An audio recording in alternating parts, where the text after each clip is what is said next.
From the Cactus, KCTS FM Phoenix, I'm Jamison Greenwood with Greenwood and Company. Well, I hope everybody's having a good evening. I want to wish a special shout out to Chandler Crawford, who celebrated his birthday this last week, good coworker of mine from the financial services industry. Congratulations also to Emily and Coulter Simon on the birth of their son, William Lee, and wishing everybody a happy, spooky season of Halloween, which is here. Some of us just like the candy and the costumes, and I know some of us also like the ghosts and the gore and the blood and the guts and whatever other vitriol Stephen King puts in his work, but I like to look at the happier side of Halloween, although I can appreciate the scarier side and the things that you never know which are going to happen, which can really trigger a good story like this one that I'm about to tell you tonight. But to begin the show off with the Halloween spirit, I decided to start with a simple poem that I wrote for you all. This is called the Jack-o'-lantern Sonnet. You start out as large or little orange fruits, in patches or the local grocery store. As flavoring for pies you'll surely suit, but still your shells can turn to so much more. As old newspapers coat the kitchen floor, we scrape your stingy pulp and orange seeds, to spruce you up for sitting by the door, to complement our eerie maple trees. We give you faces angular in nature, triangle eyes, a tooth-decaying mouth. You're now a lamp of frightening nomenclature, terrorizing ghosts from north to south. The evil spirits rush from you for miles, but still you spark the trick-or-treaters' smiles. Support for Greenwood and Company and the Cactus, KCTS, comes from the Save the Floppy Disks Foundation, the Used Car Salesman Plaid Sport Coat Foundation, and the Shag Carpet Preservation Fund. Well, some of the most frightening things can be massive ones that are 10 times our size, but sometimes something as small as the tip of our thumb can trigger the ultimate terror. As you'll find out in this dark tale of my childhood, though it takes place in a dilapidated house, that setting is a mere footnote in regard to the haunted typewriter.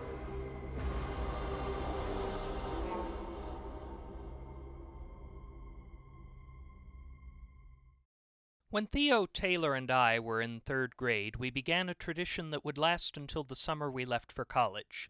Down the street from Roadrunner Elementary School was a shopping plaza with a 7-Eleven convenience store, a frequent Friday afternoon stop for many school children.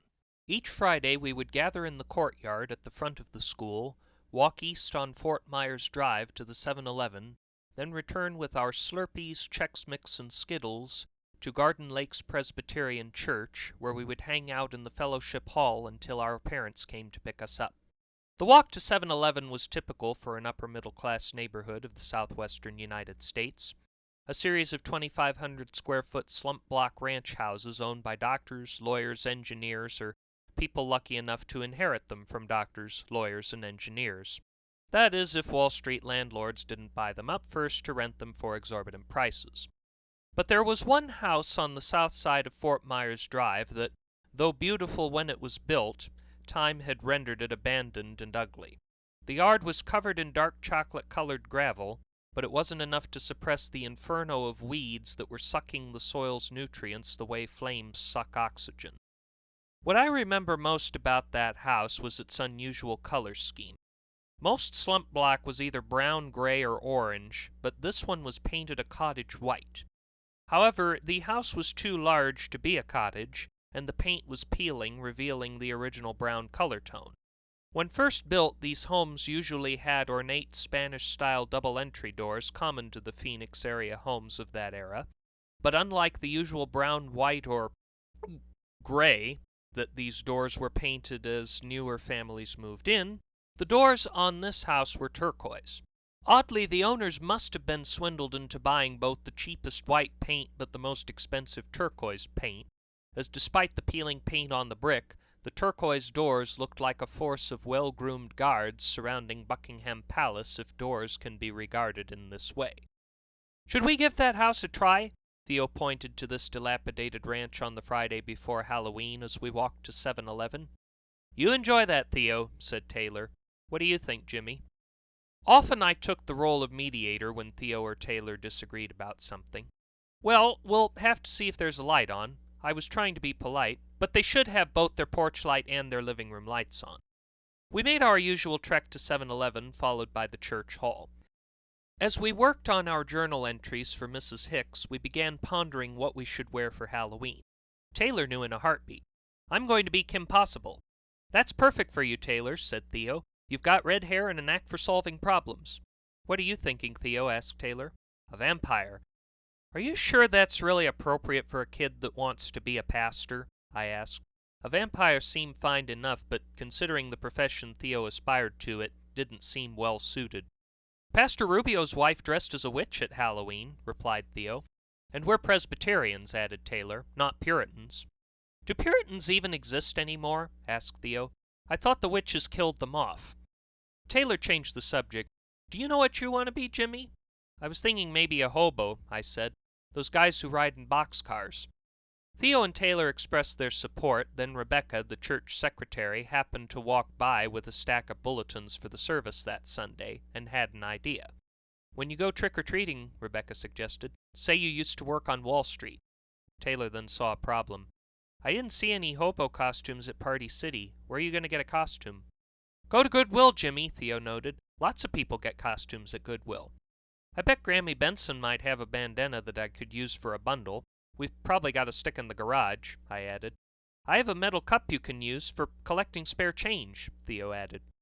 Later that week I was able to convince Mom and Dad to take me to Goodwill, where I bought a $5 pinstripe sport coat, which I rubbed with sandpaper for effect.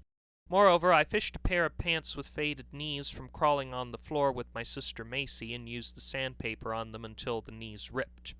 Grammy bought me an Art Deco tie and a fedora from her church's rummage sale, and by Halloween night I was a convincing hobo. Halloween fell on a Friday that year, so we gathered at the church hall to establish our route before going home to get into our costumes, then reconvening at my house. Over the years we'd determined the best and worst houses to hit in Roadrunner trails, and after a frightening incident involving a zombie jumping out of a coffin at a house on 103rd Drive, we established that we would avoid that street entirely.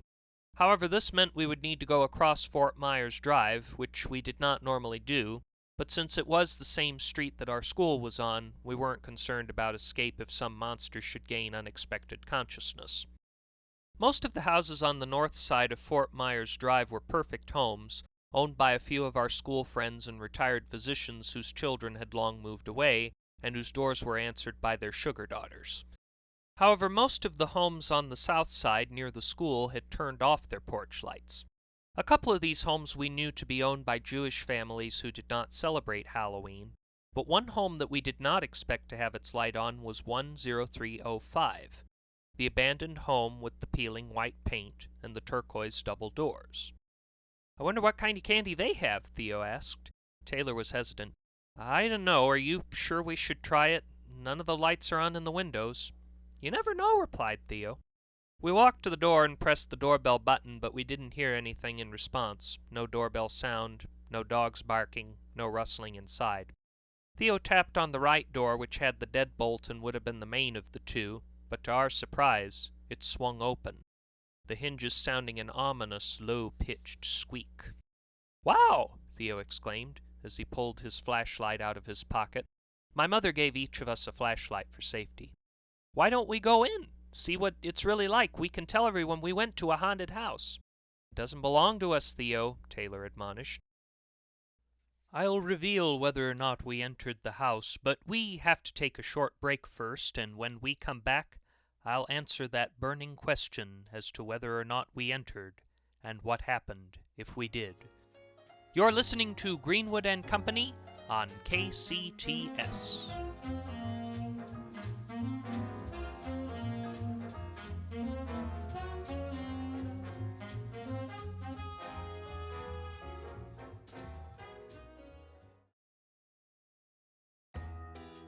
Are Halloween terrors making it hard for you to sleep at night? Well, don't put garlic all over your nightstand. ask your doctor about Wishalozoid, the new two-step sleep aid. The pumpkin orange outer layer makes you calm and lets you drift away to sleep. And if fear of vampires and witches keeps waking you up, the soot black core is just what you need. It might make your gory nightmares 10 times worse, but it keeps your eyes closed and your mind trapped in your dark fantasies until the morning light. So even if you're poring over your nightmares at work, you at least get restful quality sleep with Wishalozoid. Do not take Wishalozoid if you have hypertension, are allergic to any of its ingredients, or have died within the last 6 to 12 months. However, if you have any of these, see if you can get a prescription anyway. Women who are nursing, pregnant, or planning to become pregnant should talk with their doctor before starting Wishalozoid due to risk of birthing a werewolf. The most common side effect is sleepwalking, often to gorge on Halloween candy. Dosing of Wishalozoid may be different if you are a zombie or have family history of zombification. Ask your doctor if Wishalozoid is right for you.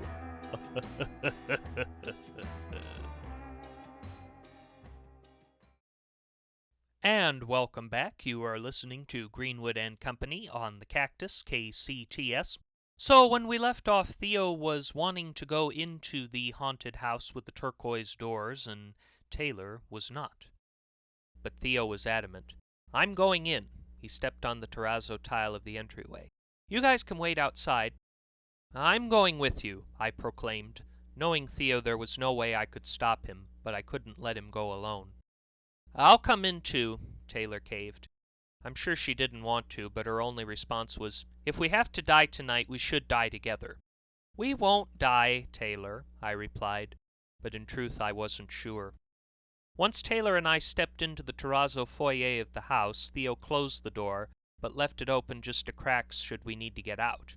The entire house was pitch black inside, but from the little glimpses we got of it from Theo's flashlight, it looked like it had not had any work done on it since it was first built in the 1970s, save the carpet being removed from the living and dining room, though some ancient tacks remained along the perimeter of the concrete subfloor. The family room at the back of the house, past the foyer, had a gold-sculpted carpet similar to what some of my Grammy Benson's friends had at their homes in Sun City West. The kitchen had dark brown cabinets with ornate Spanish handles and avocado green appliances, and the few light fixtures we saw were either missing or bygone recreations of wrought iron Spanish chandeliers with amber-colored glasswork, the kind one would find in a castle in San Sebastian or along the covered pedways of Balboa Park. "This is just like my house," Taylor whispered, "except it's old and ugly." Since my Grammy's house was of this same era, I was a little taken aback by Taylor's comment, but knew she wasn't referring to Grammy specifically. And in retrospect, I'm not sure I would really want avocado-colored appliances in my home. I don't even like avocados. The garage is probably out here, Theo inferred as he twisted an antique brass doorknob to open a heavy pecan-toned door.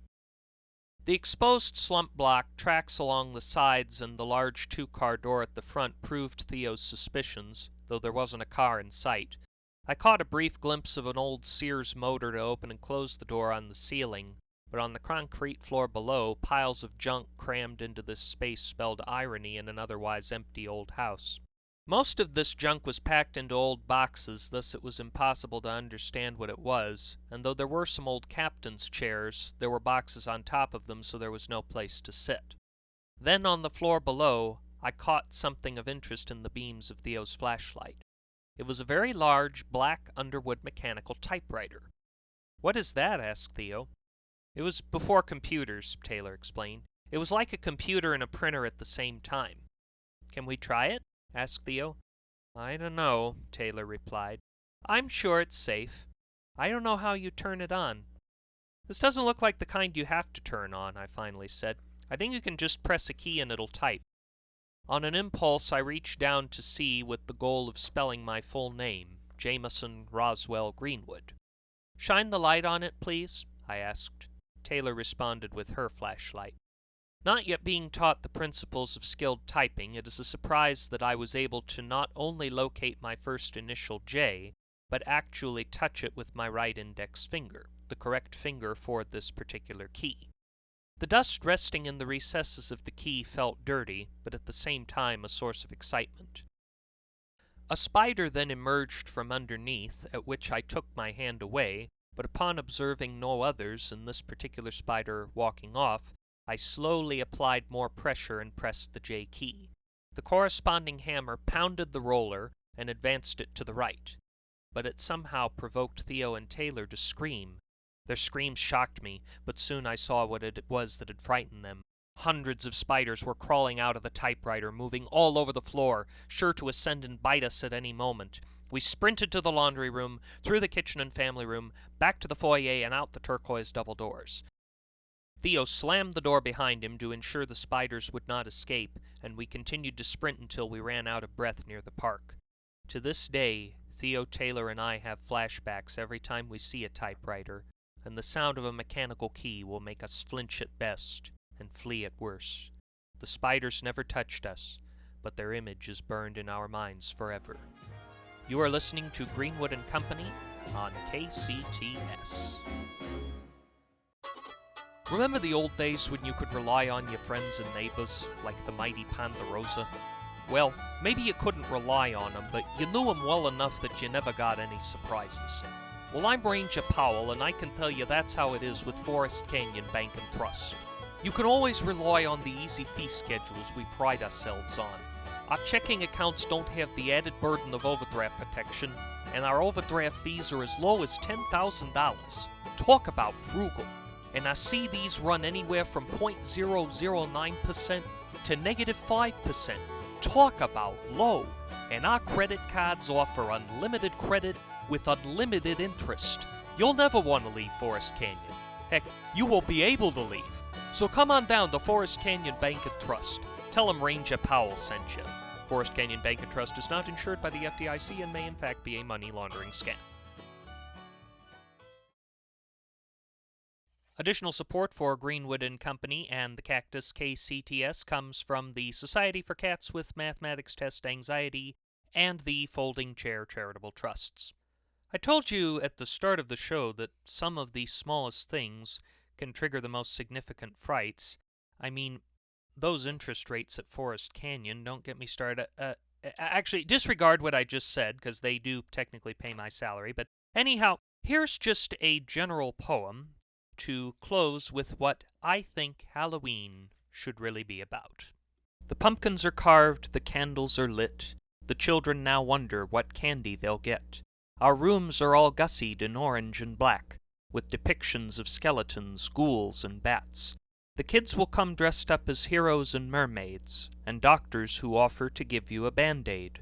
But others instead come disfigured as villains. Their faces and props leave your frightened spine chillin'. But these aren't the worst that you'll see on this evening. Round the corner some teenagers plot their deceiving antics to make you think you'll be dismembered and filled up with candy for kids to remember. They knock on your door, which you open, then scream. With their faces disfigured, they laugh with a mean sort of cadence while wielding knives and a sigh. At this moment you think that you surely will die. Then they scram and run off as the sirens they hear, which afflicts them with greater, much greater fear. Since I've left you quite frightened, I now wish every one, may your Halloween night be both spooky but fun.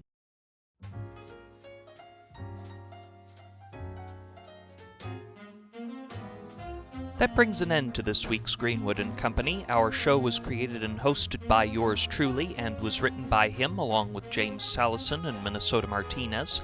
The engineer is Ivan Crosby. Jonas Andrews answers the phones even though we don't take calls on this program. The theme was composed by Martin Landstrom, and our costumes are provided by Grandma's Garage Thrift Shop. All the characters, settings, and situations depicted in this program, along with all advertised products, are entirely fictional, and any similarities to products, events, or persons, living or dead, is entirely coincidental. Also, KCTS is not an actual radio station. Just a reminder to please be careful if you are going out on the 101, the 17, or Route 66 tonight. I'm Jamison Greenwood, and until we meet again, stay healthy, stay safe, and stay young at heart. Good night.